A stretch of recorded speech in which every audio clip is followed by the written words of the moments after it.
Après la théorie sur la possible mort de Monkey D. Dragon, nous voici réunis aujourd'hui pour parler d'un personnage dont beaucoup voient le destin se clore à l'arc Wano Kuni, Trafalgar dit Waterloo. Alors, avant de débuter cette théorie qui reste d'en faire pleurer plus d'un, comme toujours, pensez à vous abonner, activer la cloche pour rien rater du Death Note de Nina, lâchez votre plus grand like de la mort et on va pouvoir commencer. Voici désormais plus de 400 chapitres que l'on suit les aventures non pas de l'équipage au chapeau de paille, mais bien celles de Trafalgar dit Waterloo. Surnommé le chirurgien de la mort, son pseudonyme annonce déjà la couleur. Il ne s'en cache pas, une épée de Damoclès trône au-dessus de sa tête depuis qu'il est petit. En effet, il contracta le saturnisme, une maladie dite incurable durant son enfance. Un génocide décima tous les habitants de Flévence où il perdit père, mère, petite sœur et même amis. Il parvint malgré tout à s'échapper de la destruction de la ville blanche en passant par la frontière dissimulée sous les cadavres. Lo, âgé de seulement 10 ans, va alors poursuivre sa route avec pour seule ambition de détruire ce monde qui lui a tout pris. Son temps de vie est compté, 2 ans et 3 mois, et aucun médecin au monde n'est en mesure de lui venir en aide. Mais le destin en décida autrement et Lo devint un véritable miraculé de ce monde. Il rencontra Don Quichotte Corazon qui bouleversera son avenir en lui offrant l'Opelopenomi, ce fruit capable d'annuler n'importe quelle maladie. Malheureusement, la mort flottait toujours autour de lui et son sauveur succomba des mains de Doflamingo, son propre frère. C'est ainsi que Lo portera en son hommage la symbolique du cœur, Corazon en espagnol, à travers ses nombreux tatouages et le nom de son équipage, les Hurt. Malgré tout, la mort restera ancrée en lui et c'est peut-être la raison pour laquelle il contrebalancera ce symbole de l'amour en inscrivant la symbolique Death sur ses doigts. Une partie du corps bien spécifique quand on sait que les mains sont les outils les plus précieux d'un chirurgien. Sans compter sa célèbre épée Kikoku, un Meito considéré comme une lame maudite. Son nom désigne en japonais ancien les gémissements d'un fantôme agité. Un nom à la signification riche de sens quand on sait où il se trouve aujourd'hui, l'île même des fantômes venus venger leur maître. À l'image des fourreaux rouges souhaitant rendre justice à leur daimyo Oden Kozuki, Trafalgar est déterminé à expier l'homme qui a tué Rocinante tout en poursuivant ses idéaux. Comme il le dit, c'est sa raison de vivre, et c'est finalement à l'aboutissement de cet unique but que le nom de Trafalgar dit Waterloo pourrait entrer dans les pages de l'histoire, créant un bouleversement sans précédent dans le monde, et ainsi y trouver le repos éternel qui l'attendait. «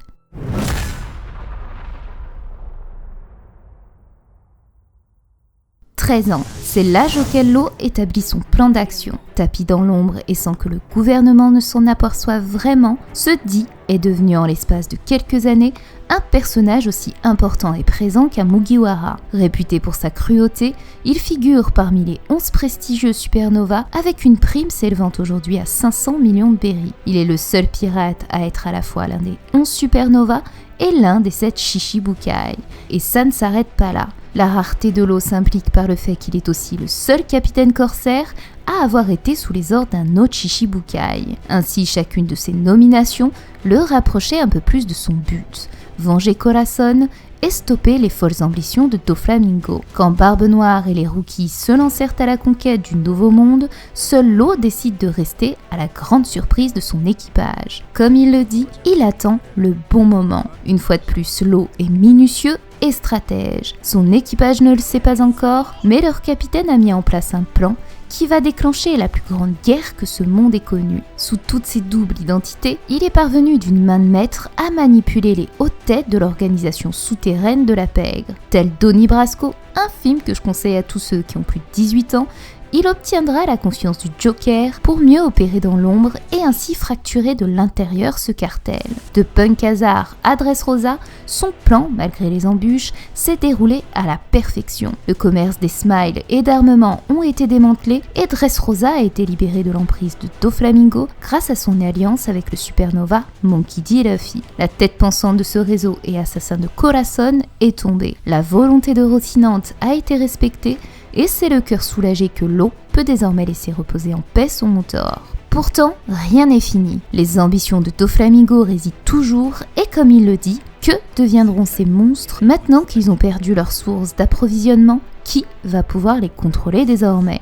il n'était finalement qu'un pion dans le jeu. Anéantir le Joker ne suffit pas et il faut donc s'attaquer à plus haut pour mettre un terme définitif à ce jeu meurtrier. Aujourd'hui, la route de Trafalgar se poursuit au dernier rempart du château de cartes avec nos deux empereurs, Big Mom et Kaido qui lui font face. Un combat dont on pourrait imaginer le résultat final grâce à l'histoire de notre monde. En effet, vous allez voir à quel point, une nouvelle fois, Oda n'a rien laissé au hasard avec le personnage de Law. Je me suis toujours demandé pourquoi. Pourquoi Oda a choisi de donner le nom de 2 batailles napoléoniennes à Trafalgar dit Waterloo. Puis, en prenant davantage de recul, je me suis aperçu d'une chose. Law affronte Kaido, mais également Big Mom, un personnage grandement sous-estimé par les supernovas. Pourtant, c'est bien elle qui tient entre ses mains le nom de l'homme à l'origine de la bataille de Trafalgar et Waterloo, le fameux Napoléon Bonaparte. Et c'est ici qu'un petit cours d'histoire s'impose. Cette bataille fut connue comme la première défaite majeure et désastreuse de Bonaparte qui ruina ses projets d'envahir l'Angleterre. Un résultat final inattendu quand on connaissait la composition des flottes de chaque armée. Une coalition franco-espagnole de 33 navires et 2600 canons affrontant la flotte anglaise composée de seulement 27 navires pour 2200 canons. Pourtant, la victoire appartiendra à l'Angleterre qui comptabilisera 1200 blessés alors que la France essuie 4000 morts et 3000 blessés. Désormais dans One Piece, c'est exactement ce qui se produit. Les fourreaux rouges en infériorité numérique dominent le jeu face à l'armée de Kaido. Et le CP0 nous l'explique très bien à travers le jeu du Go. Les samouraïs, au nombre de 5400, estiment les pertes à 400. Quant à l'armée de Kaido, elle comptabilise 30 000 hommes pour 3000 déjà vaincus. Quant à la bataille de Waterloo, il s'agit tout simplement de la perte définitive du pouvoir de l'empereur Napoléon qui le mènera à l'exil sur Sainte-Hélène. De ces 2 batailles, on peut donc en retenir la défaite de Napoléon, ce qui pourrait être une véritable métaphore de la victoire de Trafalgar dit Waterloo face à nos 2 empereurs. Et c'est peut-être après ça que son véritable plan pourrait enfin nous être dévoilé.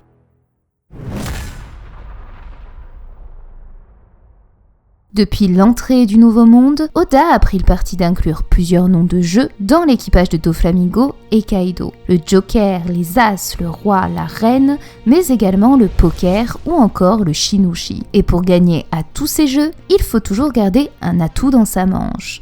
Law est un personnage qu'on peut désigner dans les mangas comme un mastermind. Et c'est la raison qui me pousse à croire que Trafalgar ne nous a pas encore tout dévoilé et qu'il pourrait jouer son dernier atout pour gagner cette partie. Pour découvrir ce qu'il cache, retournons un peu en arrière et retraçons certains événements particuliers dans l'histoire de Law. Corazon est son modèle, c'est la raison pour laquelle Law prit pour emblème le cœur. Cependant, la carte maîtresse de Rocinante était sa capacité à endosser plusieurs visages tels le Joker.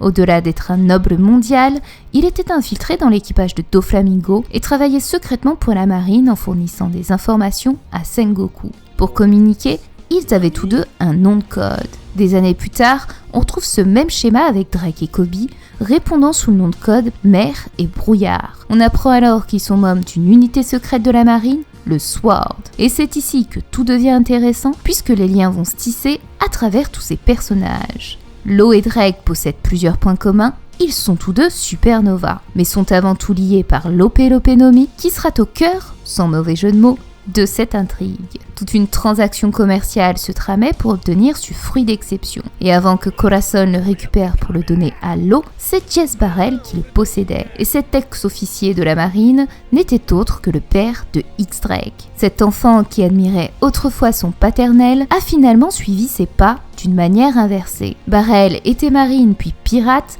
alors que Drake est un pirate devenu marine. Un parallèle identique à celui du mentor de Law, Corazon, et qui se poursuivra en ayant le même destin tragique, être abattu par balle de la main de Doflamingo. Oda rattache donc l'histoire de ces deux supernovas en une seule. Aujourd'hui, le destin les réunit de nouveau sur l'île d'Onigashima, où un accord semble avoir été passé entre eux. En effet, c'est bien X-Drake qui s'entretenait dans l'ombre avec Law, le laissant s'échapper de la prison comme nous l'explique Who's Who. La raison nous est encore inconnue, mais il semblerait que tout ça puisse faire partie du plan de Drake. Ce qui nous amène alors au lien entre Law et Kobe.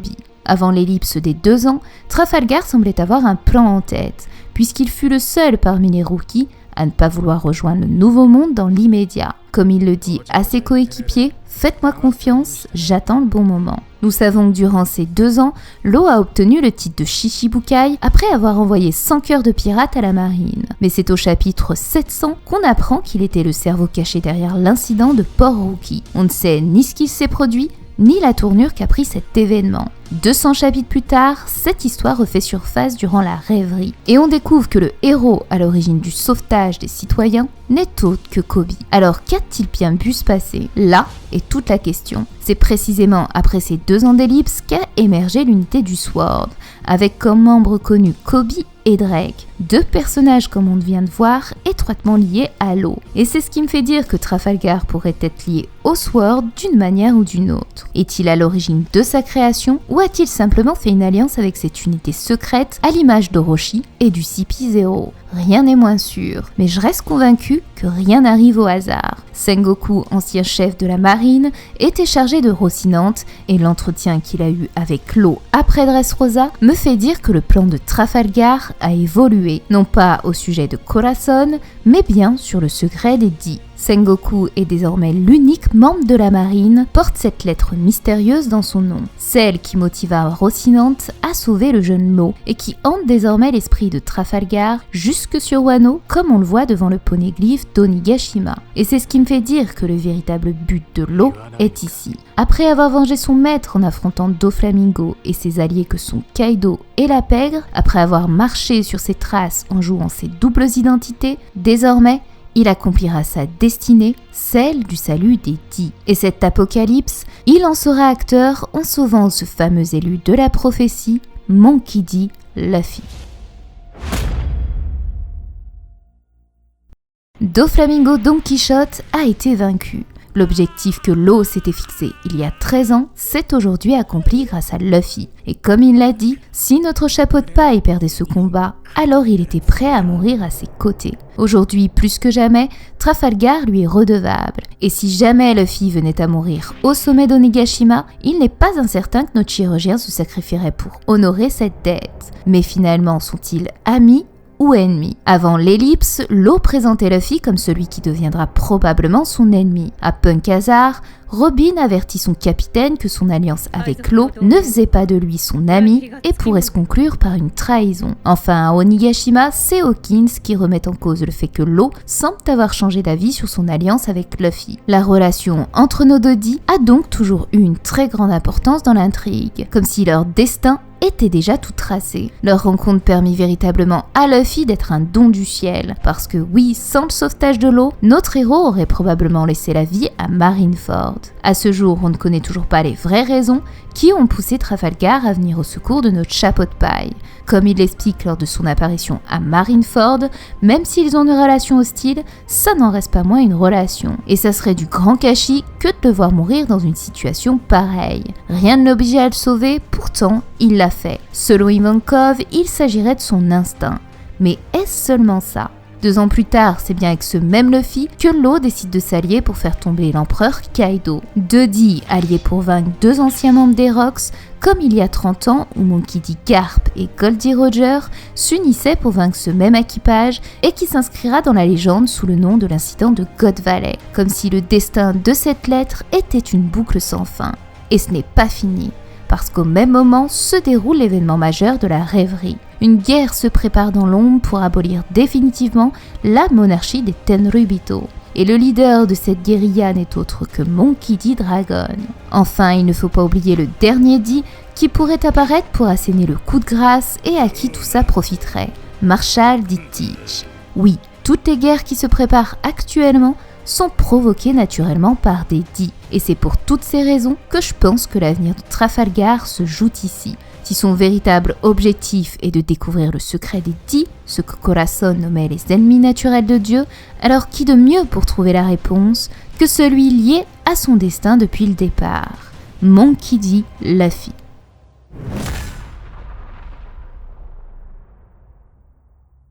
L'intrigue autour de Trafalgar réside dans une seule chose, l'Ope Ope no Mi, Cet ultime fruit est capable de conférer la jeunesse éternelle en échange de la vie de son propriétaire. Selon Doflamingo, en obtenant cette capacité, il aurait le moyen de contrôler le trésor de Marie-Joise et ainsi réaliser son plus grand rêve. Et c'est là tout l'intérêt pour Trafalgar d'abattre sa dernière carte et utiliser cette capacité sur Wano Kuni.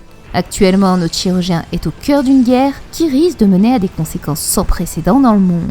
L'ennemi qui lui fait face atteint un niveau de puissance jamais vu dans One Piece. Et même si l'eau est accompagnée de 4 autres supernovas, il n'en demeure pas moins qu'un autre empereur accompagne Kaido, Big Mom. Quand on connaît la réputation de ces deux personnages, la victoire semble assurée et le dénouement final ne laisse place qu'à très peu d'espoir pour nos supernovas. Il y aura forcément un moment donné où nos deux Yonko passeront aux choses sérieuses, ce qui pourrait alors entraîner la perte d'un de leurs adversaires. Et pour preuve, Trafalgar le disait lui-même à Luffy, les chances de réussite ne sont seulement que de 30%. Et c'est peut-être la raison qui le pousserait à se sacrifier en utilisant cette ultime opération de jouvence. Mais qui pourrait alors hériter de ce pouvoir ? Forcément, on a tous pensé à Luffy. C'est en toute logique le personnage le plus à même de le recevoir, au vu qu'il est le héros et qui combat actuellement Kaido, cet ennemi surpuissant possédant la mystérieuse faculté de ne pas mourir. On ne sait pas vraiment si c'est grâce à son fruit du démon ou s'il a bénéficié à son tour de l'opération conférant l'immortalité. Et là pourrait être le rôle de Lope no Mi. Deux scénarios s'offrent alors à nous. La première hypothèse, l'eau utiliserait directement cette opération sur Luffy. On le sait, notre chapeau de paille a failli perdre la vie plus d'une fois durant ses combats. Et comme à son habitude, il fut sauvé in extremis par un tiers. Parmi cette pléiade de sauveurs, l'un d'eux se trouvait être justement Trafalgar. Le hasard fait qu'aujourd'hui, lui et Luffy sont réunis dans une guerre meurtrière et l'eau pourrait à nouveau le sauver et ainsi lui offrir ce don en échange de sa vie. Mais au-delà de rendre Luffy quasi immortel, obtenir une telle capacité permet surtout de contrôler le trésor de Marie-Joise. Sachant qu'il est possible que cet objet soit lié au chapeau géant apparu aux côtés d'Im, ça ferait un bon parallèle à celui de Luffy, qu'il considère lui-même comme un trésor. Seul problème à cette équation, un Luffy immortel signifierait une perte totale d'intérêt à s'améliorer au fil de ses aventures. Un héros indestructible ne colle pas vraiment à l'image de notre Mugiwara. C'est pourquoi cette hypothèse n'a pas vraiment de sens pour moi. Cependant, l'eau nous a toujours été présenté comme un véritable mastermind, et c'est pourquoi je pense qu'il a pu anticiper ce scénario pour utiliser dans le futur l'opération de jouvence, mais d'une manière différente. Après l'ellipse de 2 ans et les retrouvailles tant attendues des Mugiwara, quelque chose m'a sauté aux yeux. Luffy était le seul à ne pas avoir changé. Tous ont subi une métamorphose physique, mais leur capitaine, lui, a conservé son apparence avec pour seul changement distinctif sa cicatrice causée par Akainu. C'est ici que l'opération de l'eau m'est revenue en mémoire. Lui qui possédait un pouvoir capable de conférer une jeunesse éternelle, ne serait-il pas à l'origine de l'apparence inchangée de Luffy ? Sans pour autant avoir utilisé le pouvoir ultime de Lope no Mi, la chirurgie effectuée sur le corps de Luffy ne serait pas si anodine qu'on le pense. Certes, il n'est pas impossible que cela soit dû au Gomu Gomu no Mi et que la propriété caoutchouteuse et élastique de sa peau lui confère toujours une apparence jeune. Malgré tout, c'est un indice supplémentaire qui le relie à nouveau à cette fameuse notion de jeunesse éternelle. Une autre notion importante, Luffy utilise des techniques réduisant dangereusement son espérance de vie. Le Gear Second, les hormones de vigueur d'Ivankov, sa force vitale est grandement diminuée, risquant de le condamner à une mort prématurée. D'autant plus qu'aujourd'hui il fait face à l'adversaire le plus puissant qu'il n'ait jamais eu à affronter jusque-là. Si Luffy n'a pas hésité à consumer son espérance de vie face au CP9, je me doute que le pouvoir qu'il compte utiliser pour vaincre Kaido pourrait inévitablement lui coûter la vie. Et c'est pourquoi l'opération de jouvence pourrait être l'arme ultime pour contrer cette fatalité. Pour conclure cette partie, je parviens à concevoir que Luffy obtienne un pouvoir proche de l'immortalité. Dans un contexte où il se devra de battre Barbe Noire possédant lui-même 2 des plus puissants fruits du démon au monde, il n'est pas impossible que les futurs pouvoirs de Luffy puissent rivaliser avec ceux d'un dieu. Cependant, le voir frôlant l'invulnérabilité perdrait alors tout le sens de l'évolution de ce personnage. Alors si l'opération de jouvence est utilisée sur Luffy, elle ne serait pas tant pour le rendre immortel, mais plutôt pour lui donner une seconde chance à travers un regain d'espérance de vie qu'il perdit par le passé. Dans tous les cas, immortalité ou non, l'opération de jouvence servirait d'après moi à aider Luffy à vaincre Kaido. Et c'est sur ce point de vue que va se diriger la seconde hypothèse qui me semble la plus probable. Kaido serait un actuel héritier de l'opération de jouvence.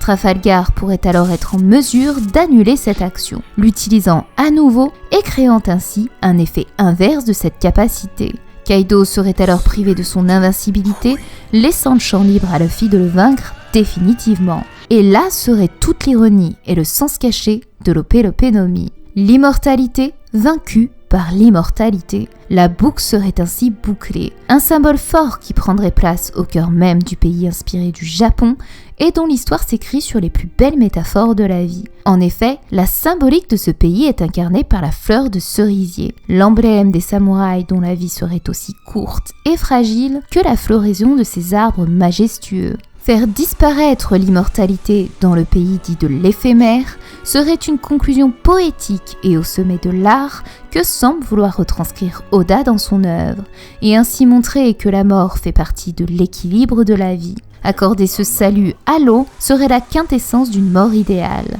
détachée des biens de ce monde et offrant à son cœur la prospérité qui l'attendait. Une mort rappelant celle de Barbe Blanche qui, avant de rendre l'âme au sommet de la guerre de Marineford, se souvint d'une discussion qu'il eut avec Roger dans un paysage d'une rare douceur où pleuvaient des fleurs de cerisier. Ce n'était pas pour connaître le secret du One Piece, mais bien celui des dits, tout comme Trafalgar dit l'eau aujourd'hui. Ce dernier emporterait alors avec lui cette ultime panacée que Chopper convoitait tant, et dont ce rêve fut symbolisé à nouveau à travers ces fleurs de sakura, emblème d'Iluluke. Ainsi, l'utilisation de l'opération de jouvence marquerait la fin de ce cycle infernal et libérerait définitivement l'eau de ses démons.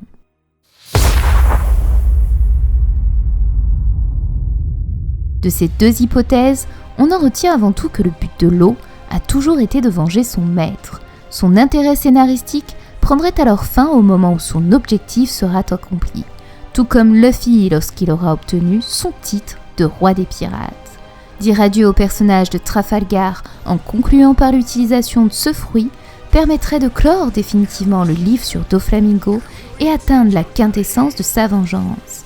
Après avoir anéanti toute son industrie, après l'avoir fait emprisonner et retirer son titre de roi à Dressrosa, voilà qu'il détruit son plus grand rêve en offrant à un autre le pouvoir ultime que convoitait tant son plus grand ennemi. Il n'y aurait alors pas meilleure justice, quitte à le payer au prix de sa vie. Et son surnom de chirurgien de la mort prendrait alors tout son sens. La chirurgie la plus parfaite menant à sa mort. Trafalgar dit Waterloo abattrait finalement sa toute dernière carte. L'as de cœur, l'Opé no Mi, le nom de son sauveur, Corazon.